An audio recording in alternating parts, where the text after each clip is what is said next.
মানুষ মারা গেলে চোখের পাতা খোলা থাকে কেন?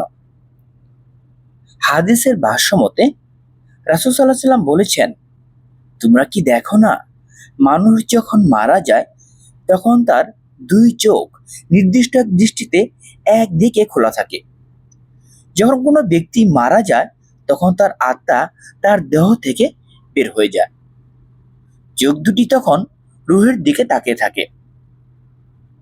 বিজ্ঞানের ভাষায় আমাদের চোখের পাতা কেন্দ্রীয় স্নায়ুতন্ত্র দ্বারা নিয়ন্ত্রিত হয়। স্নায়ু আমাদের মস্তিষ্কে সংকেত পাঠায়। তার মাধ্যমেই আমাদের শরীরে চোখ বন্ধ বা খোলা রাখা নিয়ন্ত্রিত হয়।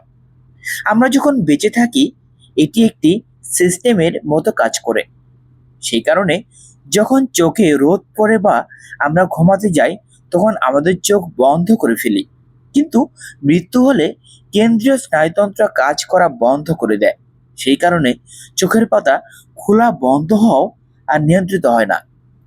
তাই চোখের পাতা মৃত্যুর সময় খোলা থাকে।